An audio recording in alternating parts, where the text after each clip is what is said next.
Thanks so much for joining us. I'm Caroline Woods. Let's get right into it. As the concept of working from home becomes part of modern life, we're starting to realize the opportunities that have presented themselves for positive change. With me to discuss today is Dave Wright, Chief Innovation Officer at ServiceNow. Dave, it's so good to have you here, and I have so much I want to ask you, but before I do, I want to remind our audience to be sure to submit your questions in the chat so we can get those answered as well. All right, so Dave, to start, talk to me about how the pandemic expedited and really changed our views about remote work. I think it's been an interesting 18 months. The first thing I think we got out of this, Caroline, is we realized we could work remotely. So there was a big stigma in the past of if you're working from home, are you really working? We suddenly found that we could remote work. We could work from any place we wanted to, and I think it also allowed us to experiment more than we would have before. In the past, I think if you'd have gone to a company and said, hey, we want to move all our employees to be able to work from home, that would have been a year-long planning exercise, and there would have been tests, and there would have been all these things we tried to do. But the reality is we just did it over a weekend, and for almost everyone, it worked out. I think the other kind of intrinsic benefit you got from that was you started to see this increase in what we could do with technology to actually digitally transform. So you look at figures from people like McKinsey, they're saying in certain areas of the business, when you look at things like supply chain and operations, it probably accelerated by 3 to 4 years, some of the work that we've been doing around digital transformation. And I think the other thing that really came out of this whole concept of working remotely is people like it. We surveyed our workforce, 87% of people actually prefer to work in what's going to be more of a hybrid environment. I don't think people want to stay at home forever. But Microsoft did a similar survey, 31,000 people, 31 countries. 46% of them said they'll actually probably move somewhere else because it gives people a better quality of life. It gives people freedom. It gives them choice on whereabouts they want to go. So I think generally it's been an interesting exercise, both economically and sociologically. Yes, I certainly could have never expected that my living room would become a TV studio, but let's get into some of those positive changes that have come about. How has remote work created more opportunities or made talent development more accessible, specifically in underserved communities? So I think there's always been this concept in the past that talent attracts talent, and we kind of focused the talent all in one place, which had a lot of weird effects on the way we lived from a society perspective. All of a sudden, because we told everyone they had to be in one place, you started to see things like house prices started to rise, which automatically limited the people who could live there, because then you had to have a certain amount of income before you could even be in the area. So that led to a secondary problem where everyone just started to commute everywhere, and we ended up with these huge rush hour impacts. I was reading an article the other day. In America, there's 3.5 million people that they class as super commuters, and a super commuter spends 3 hours a day commuting to work, which just seems insane. So I think as we've started to move out now, we start to be able to look at different areas to be able to recruit people from. So we start to increase the talent pool. I think it's more beneficial for families, for example, especially when you're looking at things like single parent families, to be able to deal with things like childcare costs, to be able to work in a different way. I suppose even if you think about the impaired workforce, if you're dealing with disability or handicap, that concept that your environment may well be better set up for you to work in than in an office environment, something to think about. And then there's the whole sustainability elements. You think of all that travel, you think of the way everyone's been moving around from meeting to meeting. That's got an environmental impact as well. So I think now we've kind of broadened the horizon around where it's acceptable to people to live and whereabouts we can go to get that talent. It means that we're not going to limit communities where we recruit from to be these big high-end expensive cities that we force people to live in the past. So there's clearly a social and economic and environmental impact. So how has this changed the way that people invest? Well, you've got this thing where everyone always invested in the same areas. So if you look at VCs, for example, 75% of VC funds goes to the Bay Area, Boston, New York, and DC, purely because that's where we kind of forced everyone to go. So VCs are investing in one area because that's where we're telling all the talent to go to, which kind of drives this vicious cycle where people aren't investing in other cities because that's not where the businesses are. And it even goes through to innovation as well. So if you look at the last 15 years, 90% of all innovation growth has all been spread around these 5 coastal towns. It's all been San Francisco, it's been the Bay Area, it's been San Diego, it's been Seattle, it's been Boston. We perpetuate the situation by financially investing in areas where we force the talent to go to. And I think as we start to now move into a new way of thinking about working, we've got this capability to be able to shift some of that investment to areas where there is great talent, where there are great schools, where we can actually start to help people work in a different way and have a better quality of life by not forcing expense or ridiculous travel on them. Just a reminder to our audience that we want to hear from you, so please submit your questions in the chat. We have our first question from Carl. He's asking what leaders need to do differently to be effective in this evolving environment. So I think if I look at it from my perspective, leaders need to model the behavior that they want.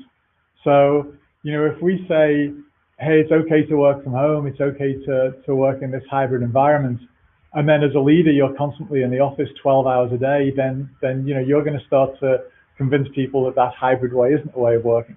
You need to develop more trust. And it's interesting that I found when you look at the way people used to work in offices, proximity was a proxy for trust. So people trusted people were doing jobs if they could see them doing it. That's why people like teams around them all the time. And when we shifted, you saw leadership suddenly become destabilized, where it's like, well, I haven't got the proximity. I don't know if everyone's working. And that's when you started to see this ridiculous amount of Zoom check-in calls, where people were doing daily updates to reach out to the team. And you don't need to do that. You need to be able to understand the work that people are working on. You need to be able to trust them to do it, and you need to be able to manage that workforce remotely. So there is a mental shift, but most of it is just about understanding what your team's doing, what people are working on, and trusting them to be able to execute on that. Well, speaking of that mental shift, what hurdles are there? What are the biggest hurdles on that front? I think for a lot of it, it's looking at the way people worked in the past. So you did have that whole proximity element where people like people around them, but you also had a lot of things in companies that were dependent on tribal knowledge. Certain people knew how to do things, certain people knew how to get things done, or you had this institutionalized behavior where it was things done in a very specific way, and as you join the company, you eventually learned how to do them. Well, you need to be able to break that down to a degree. You need to be able to find ways to take tribal knowledge and be able to surface it to the rest of the company. You need to be able to find ways to take things that were complex processes and be able to digitize them. And I think as you start to see this shift in workforce with new people coming on board, and sometimes new people coming on board and never really getting to an office, you need to start to look at how you consumerize some of those experiences, because you haven't got the same capability to be able to train people how to use things. So you need to start to think differently around how you train people as well, to actually get them as productive as they can be as quickly as possible. Well, on the training note, Steve is asking, does remote work hamper informal learning and development that takes place in informal meetings in an office environment, and how do you overcome this? That's pretty interesting. So I think some things do work better in person. Some things I found personally, things like innovation, coming up with new ideas or brainstorming ideas, they do still seem to work much better in person. But for a lot of different things, I don't really see a challenge in how you train people as opposed to how you train them to do things in real life. And what I mean by that is, if I want to do something, if I want to learn something, there's so many ways where I can educate myself. So if I want to do something, it's easy to look at YouTube and get a video and start to understand how to get something. Or it's easy to go on a chat room and start having conversations with people to learn how to do things. Now, we've never really done that in business. We've always had this tribal culture of, oh, you arrive and then there's your new hire training, and then here's your buddy that you're going to be orientated with, and if you need anything, this is who you contact. I think there's going to be an expectational shift, and probably a generational shift, that we need to start looking at how we onboard and educate people the same way that we do in the consumer world, in the enterprise world. So I see a lot more use for instructional videos. I see a lot more use for things like virtual agent technology, or people starting to look at how they share knowledge, perhaps in internal forums where people start to get information. It'll move to being a lot more like the consumer world. Going back to that hybrid approach, Dave, with some time in the office and some time at home, how does that work if we're moving away from some of those very expensive hubs? Or do you think we're looking at a future that's truly work from anywhere? I mean, I think we are starting to now realize the potential to work from anywhere is a reality. And it's interesting, and this is kind of I suppose a mini history lesson when you think about it. Where we put people now is a 200-year-old throwback. What we do is we tend to centralize people on things that were big shipping ports 200 years ago. So you see all these business hubs being London or New York or LA or Hong Kong or Singapore or Sydney, because that's where the ships used to go. And when you had the ships there, that's where the banking industry grew up around it. So we started to centralize on all these areas that ended up making them really expensive based on what we did historically. And that's where you start to see all these work patterns start to develop. So as well as whereabouts you work, there's when you work. You know, the weekend as a concept's 200 years old, so it's not something we've done forever. We decided to do it, and we build all these constraints on ourselves. So we say, hey, you're going to have to be in the same place. You're all going to have to work in the same place. Worse than that, you're all going to have to work in the same place at the same time and on exactly the same days. So we kind of force everything down a funnel and then wonder why we start to see things explode from a property perspective, from a time perspective.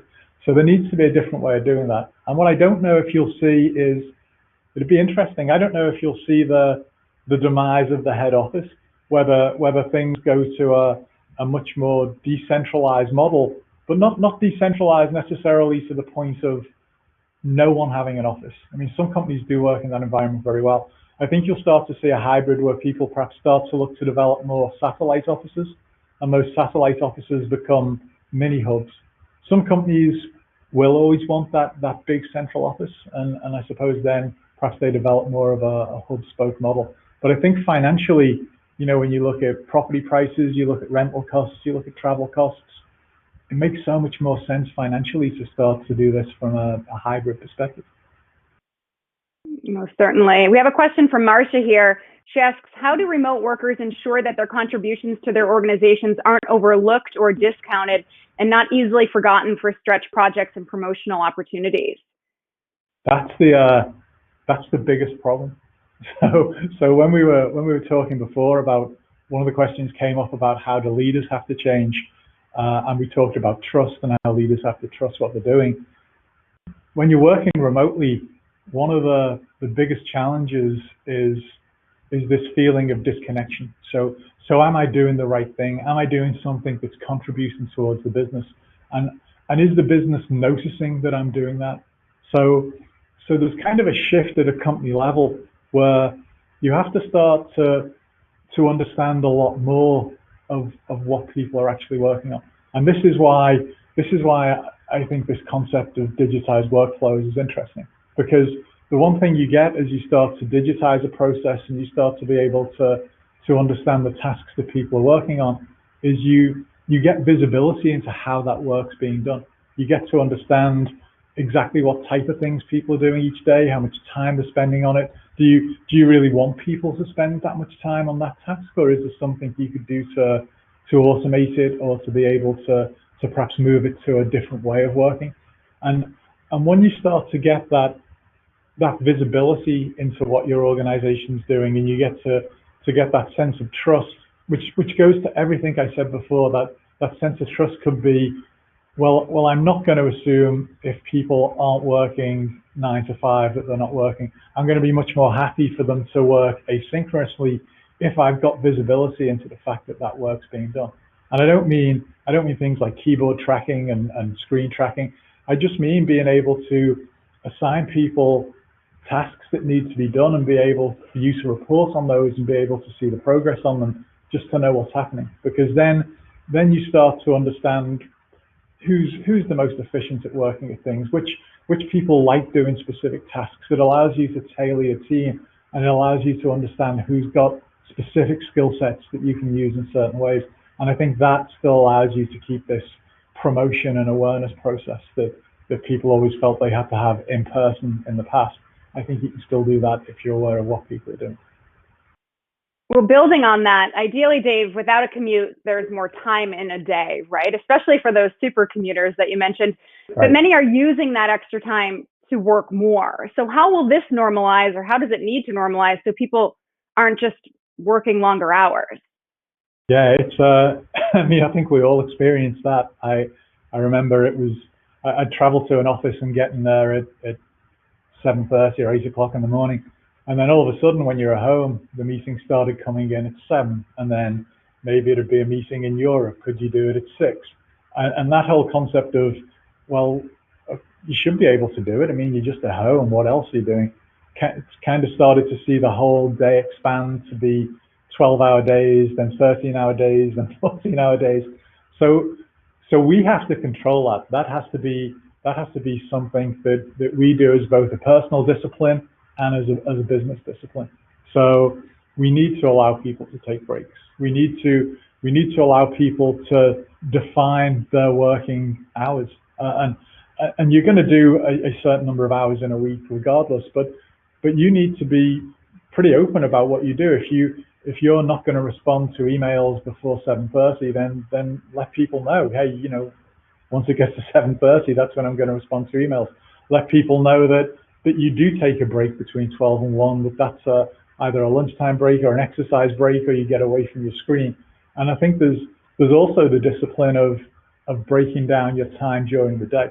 So no one's going to have any kind of healthy outcome from saying, well, I'm going to sit in front of this monitor from 8 till 12, then take a half-hour break, then sit in front of it again for another 5 hours. You need to have that discipline, and whether it's physically setting a timer or setting a reminder to get up, to break away from what you're doing, to move around, just to be able to have some kind of natural gap that you would have had if you were in an office where it might be someone walking in to have a conversation. You've got to mentally build those gaps yourself in order to make sure that you remain fresh and you keep your sanity as you're working through the day. So there is definitely a discipline to it. Just about a minute or two left, Dave, but I do want to ask, just to kind of sum things up, are there generational or industry-specific considerations at play as we discuss the future of not just remote, but equitable work? Yeah, it's the generational thing's interesting because I suppose when we looked at surveys that we did in our company, I thought that the whole Gen Z workforce would be really happy with this work from home element. But when we did the survey, 61% of them said no, I find it really stressful. It's really difficult it's almost difficult to learn how to work, because a lot of people are coming into a job for the first time and not having that work environment. Whereas exactly the same percentage, 61% of the millennials and Gen Xers, they thought it was great. And I think it's because people are at different stages in life. If you're kind of Gen Z, you're building relationships, you're socializing a lot more. Millennial, Gen X, maybe it's more family orientated. Maybe people have got young kids and it works better for them. But I think when you start to look at that equitability, it allows people to share different burdens at home. So you see a lot more shared responsibility around the way people do things like childcare. You start to have a much more diverse approach for where you go to get your talent from. And if I look at teams that we've built now, there are teams in the past where everyone would have been located all in one office, where now it could be a management team of 7 or 8 people that are actually spread all over the place. We're in a meeting today where people have come in for it. And I think what that does is it allows career progression across different groups as well. Because in the past, when you got to a certain level, again, there was that gravitation towards head office. I think as we move away from that by working differently, then it allows people better promotion prospects as well. You have to leave it there. Thanks so much, Dave, and thank you to ServiceNow. We hope you get a chance to check out ServiceNow's booth in the sponsor area to learn more about the work that they're doing.